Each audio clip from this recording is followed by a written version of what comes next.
तो फ्रेंड्स इस वीडियो में हम लोग यहाँ पे देखने वाले हैं लघु उत्तरीय प्रश्न। ये हमारा सुगम विज्ञान क्लास 8 का है। ये विद्युत धारा वाले जो चैप्टर था इसको हमने इसको हम लोग देख रहे हैं, ठीक है ना। और इसमें हम लोग अति लघु जो है ना पहले देख लिया है, ठीक है। और ये हमारा लघु उत्तरीय प्रश्न है।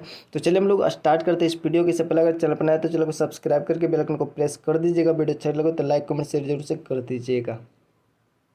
तो यहाँ पे देखिए हमारा जो पहला नंबर क्वेश्चन है वो कह रहा है कि यहाँ पे सुचालक और कुचालक पदार्थों में अंतर बताना है, ठीक है। तो अपने को पता है सुचालक क्या होता है। जो सुचालक होता है वो विद्युत धारा अपने से प्रवाहित होने देता अपने में से, ठीक है। जो कुचालक होगा उससे विद्युत धारा प्रवाहित नहीं होगा। जैसे बहुत सारे पदार्थ है, जैसे लकड़ी हो गया, ठीक है। ये जो विद्युत का है वो कुचालक होता है, ठीक है ना। और बहुत सारे ऐसे जैसे शुद्ध जल जो होता है वो भी कुचालक होता है। सुचालक में आपको पता है जो भी धातु होता है वो सभी सुचालक ही होता है, ठीक है।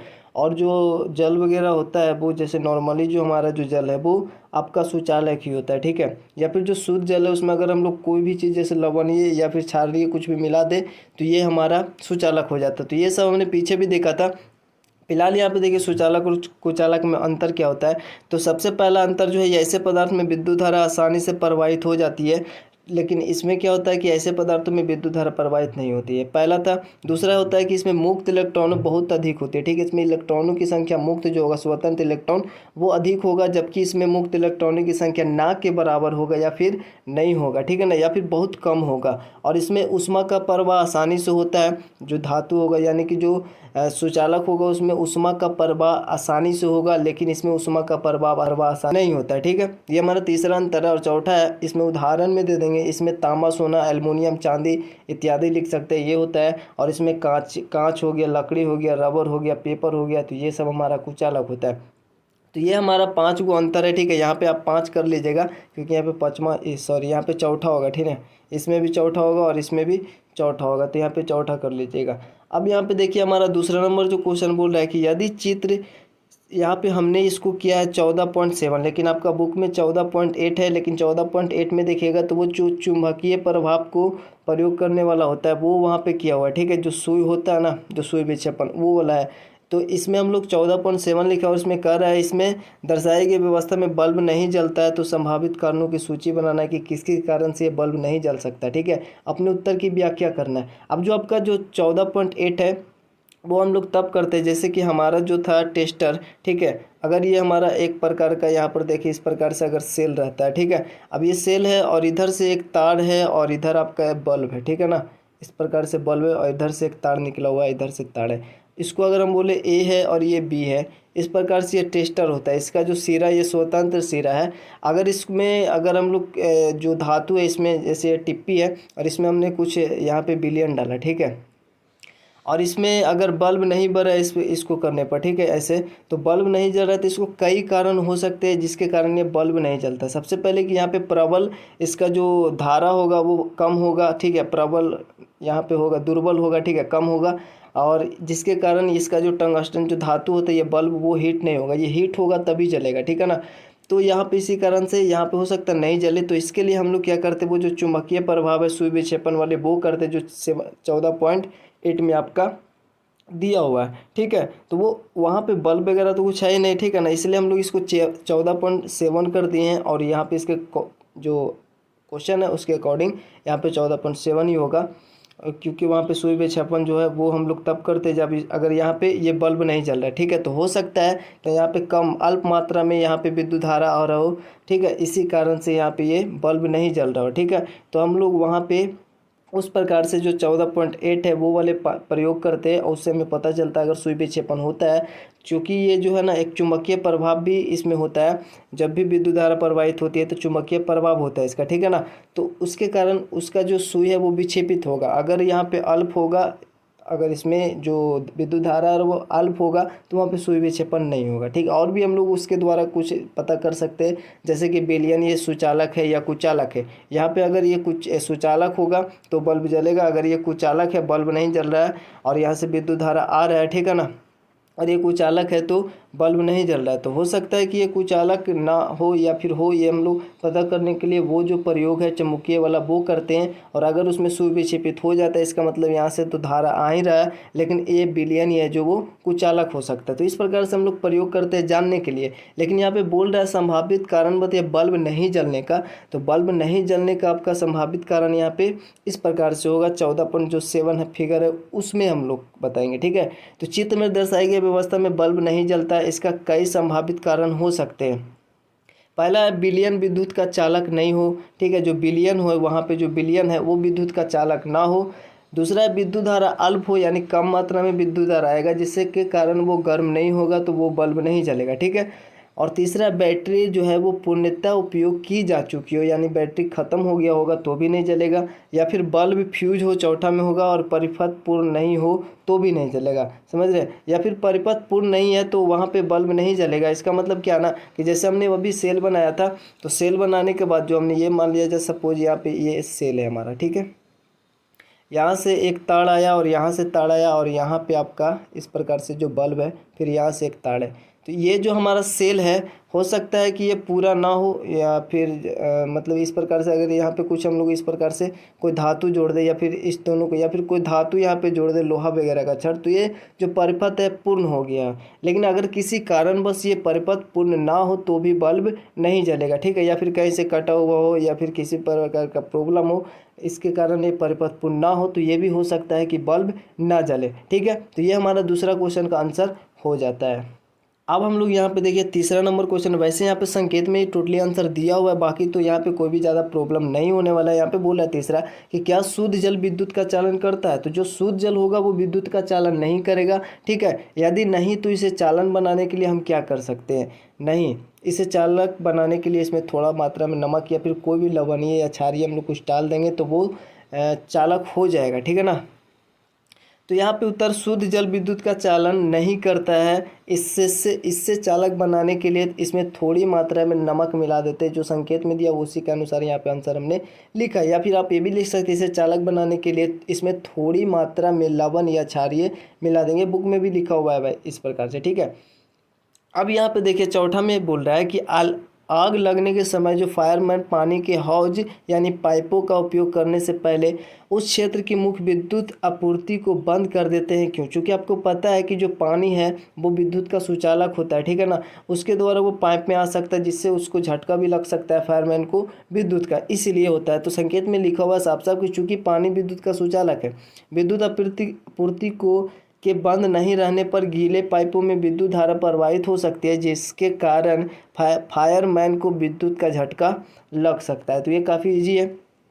और 5वां नंबर में बोला जो हमने टेस्टर या फिर इसको बोलते हैं परीक्षित्र से पीने के पानी तथा समुद्र के पानी का परीक्षण करने पर यह पाया जाता है कि समुद्र के पानी के लिए जो चुंबकीय सुई है वो अधिक विक्षेपित दर्शाती है। इसको भी आप व्याख्या करना है। तो यहाँ पर देखिए जो हमारा पानी है जो हम लोग नॉर्मली पीते हैं उसमें जो है वो जो भी ऊपरे मतलब जो भी पदार्थ उसमें घुला हुआ है, और जो समुद्र का पानी हो तो उसमें लवण की जो मात्रा है वो ज़्यादा होगा, इसमें लवण की मात्रा कम होगा जो हम लोग पीते हैं, ठीक है। और उसमें सबसे ज़्यादा, क्योंकि आपको पता है समुद्र की पानी जो होता है वो खारा होता है, नमकीन ही होता है, ठीक है ना। तो वहाँ पर लवण का मात्रा ज़्यादा होगा तो वो अच्छा एक सुचालक होगा। तो जब अच्छा सुचालक होगा तो उसमें विद्युत धारा अच्छे से प्रवाहित होगा, ज़्यादा मात्रा में इस प्रकार से होगा, ठीक है।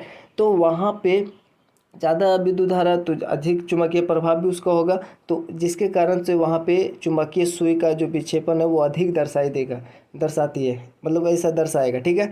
संकेत में लिखा हो समुद्र के पानी में नमक तथा अन्य लवण अत्यधिक मात्रा में घुले रहते हैं, ठीक है ना।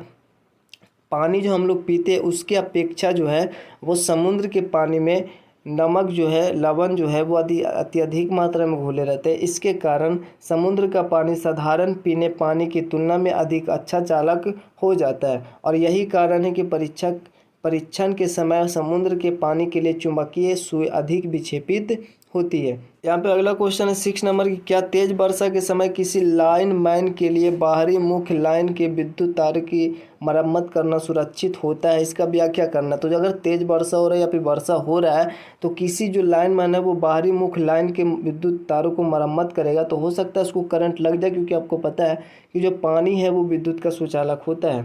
ठीक है, वो भी जो वर्षा का जल है वो भी विद्युत का सुचालक होता है, क्योंकि वायुमंडल में भी लवणीय पदार्थ होते हैं जो उसमें मिला हुआ होता है। ठीक है, तो इसमें होगा नहीं। ठीक है, ये सुरक्षित नहीं होता है। वर्षा के जल में वायुमंडल में विद्यमान कुछ लवण आदि पदार्थ घुले होते हैं। ठीक है, जिसके कारण वह विद्युत का सुचालक हो जाता है। अतः वर्षा के जल से भीगे खंभे आदि से विद्युत धारा पृथ्वी में प्रवाहित हो सकती है। इस कारण लाइनमैन को बाहरी मुख्य लाइन की मरम्मत करते समय विद्युत का झटका लग सकता है, जो घातक भी हो सकता है। ठीक है ना। तो आप यहाँ पर देख ले, ये तो सिंपली है नहीं है। वर्षा जल में वायुमंडल के विद्यमान कुछ लवण आदि पदार्थ घुले होते हैं। वर्षा जल में वायुमंडल के जो लवण है या फिर और भी कई सारे पदार्थ है वो घुले होते हैं, जिसके कारण वह विद्युत का सुचालक हो जाता है। अतः वर्षा के जल से भीगे खंभे आदि से विद्युत धारा पृथ्वी में प्रवाहित हो सकती है, और इस कारण लाइनमैन को बाहरी मुख्य लाइन की मरम्मत करते समय विद्युत का झटका लग सकता है, और ये घातक भी हो सकता है। ठीक है, 7वां है पर जो 7 नंबर में बोला है, वर्षा का जल उतना ही शुद्ध है जितना कि अशुद्ध जल। ठीक है, तो परंतु एक स्वच्छ कांच के बर्तन में अगर ऐसा वर्षा के जल को एकत्र कर परीक्षण किया तो वह चुंबकीय सूत्र के पीछे भी दर्शाता है, क्योंकि आपको पता है कि जो वर्षा जल है उसमें जो वायुमंडल में विद्यमान लवणीय पदार्थ या अन्य पदार्थ है वो उसमें घुला हुआ रहता है। ठीक है, तो घुला हुआ रहता है तो वो उस प्रकार से जो शुद्ध नहीं होता है, जो अशुद्ध जल है। ठीक है, तो वास्तव में वर्षा का जल अशुद्ध जल की तरह शुद्ध नहीं होता है। इसमें वायुमंडल में विद्यमान कुछ लवण आदि पदार्थ घुले होते हैं, जिसके कारण यह विद्युत का सुचालक होता है, और यही कारण है कि इसमें परीक्षण करने पर चुंबकीय सुई विक्षेपित दर्शाती है। और देखिए यहाँ पे इम्पोर्टेंट नंबर जो क्वेश्चन है वो 9 नंबर को हम लोग अच्छे से समझेंगे। और यहाँ पे 8 नंबर में बोल रहा है कुछ विद्युत लेपित वस्तुओं के नाम बताना। विद्युत लेपित जो हम लोग जो मतलब जो पीछे देखा अपघट देखा ना, वहाँ पे कैथोड और एनोड इस प्रकार से जो अभिक्रिया था, और हमने बुक में भी मतलब पढ़ना है विद्युत लेपन के बारे में, तो हम लोग अच्छे से उसको देख लेंगे। अभी नीचे भी देख लेते हैं। यहाँ पे फिलहाल बोल रहा है विद्युत लेपित वस्तुओं के नाम ही लिखना है। तो जो भी हम लोग देखते हैं अभी, जो भी घर में भी सामान मिलता है और बहुत सारे बाहर भी आपको देखने को मिलता है, सोना का जो पानी चढ़ा हुआ है, तो बहुत सारे श्रृंगार की वस्तुएं भी आपको देखने को मिल सकता है। तो नल गैस का चूल्हा हो गया, साइकिल का हैंडल हो गया, पहियों के रिम हो गया, सस्ती धातुओं पर सोने तथा चांदी का विद्युत लेपन कर बनाए गया आभूषण हुआ, खाद्य पदार्थों के भंडारण के लिए उपयोग किए जाने वाले टीन से विद्युत लेपित लोहे के डिब्बे हो गया। ठीक है, तो ये होगा हमारा, ये सब सारे वस्तुएं जो विद्युत लेपित होती है, इस पर परत चढ़ाया हुआ रहता है किसी और धातु का। ठीक है, अब ये जो 9 नंबर क्वेश्चन बोल रहा है, इसी क्रिया के द्वारा यहाँ पे विद्युत लेपित किया जाता है। अब हम लोग जब स्टार्ट करेंगे रीडिंग का सीरीज तो इसको अच्छे से समझेंगे। ठीक है, फिलहाल यहाँ पे 9 नंबर में बोल रहा है कि जो प्रक्रिया आपने करे, देखे और समझे, साथ में देखी, वह तांबा के शोधन में उपयोग होती है। एक पतली शुद्ध तांबे की छड़ एवं एक अशुद्ध तांबे की छड़ इलेक्ट्रोड के रूप में उपयोग की जाती है। जो हमारा एक कैथोड एनोड होता है उसी को इलेक्ट्रोड बोलते हैं, तो उसके रूप में उपयोग की जाती है। कौन सा इलेक्ट्रोड बैटरी के धन टर्मिनल से संयोजित किया जाएगा, कारण भी देना है। तो यहाँ पे देखिए हमारा कुछ इस प्रकार से होता है, इस प्रकार से होता है। ठीक है ना। अब इसमें दो यहाँ पर धातु की प्रयोग किया जाता है। अगर ये कॉपर रहेगा तो यहाँ पे कॉपर का रहेगा। इसमें विलयन देखिए क्या रहेगा, कॉपर सल्फेट सपोज है। ठीक है, इसमें हमारा कॉपर सल्फेट है। तो यहाँ पे जो एक हमारा होता है धन टर्मिनल, एक प्लस वाला होता है, एक माइनस वाला होता है। बाहर से हम लोग इसमें विद्युत धारा प्रवाहित करेंगे इसके द्वारा, तो यहाँ पर इसमें आएगा विद्युत धारा इस विलयन में, और ये विलयन में कॉपर सल्फेट है, उसका पाउडर आता है, उसमें घोलकर विलयन बनाएंगे। तो ये कॉपर सल्फेट जो है, यहाँ पे कॉपर अलग हो जाएगा और सल्फेट जो है वो अलग हो जाएगा। ठीक है, सल्फेट जो है वो अलग हो जाएगा। अब यहाँ पर इससे जो कॉपर सल्फेट विलयन से अलग हुआ, ठीक है ना, कॉपर सल्फेट जो विलयन से अलग हुआ, यहाँ पर जो आपका कॉपर है वो यहाँ पे चला जाएगा माइनस वाले की ओर। ये जो माइनस वाला टर्मिनल है, ये जो इलेक्ट्रोड है, इसमें जाकर जमा हो जाता है इस पे। ठीक है, इस पे जमा हो जाएगा और इसको विशेष हम लोग समझेंगे रीडिंग वाले सीरीज में। फिलहाल यहाँ पे कॉपर इसमें जमा हो जाएगा, और ये जो सल्फर है वो जाएगा धन की ओर, और यहाँ पे अभिक्रिया करेगा इससे, क्योंकि ये भी एक कॉपर का ही है, तो यहाँ पर ये कॉपर जो है, इसमें जितना भी कॉपर इधर गया इस पे जमा हुआ नेगेटिव वाले पे, ऋण वाले पे जितना भी जमा हुआ, इसी को बोलते हैं लेपन। इसी के द्वारा इसमें ये परत चढ़ गया जमा होकर, ठीक है, कॉपर का इस पे, ठीक है ना।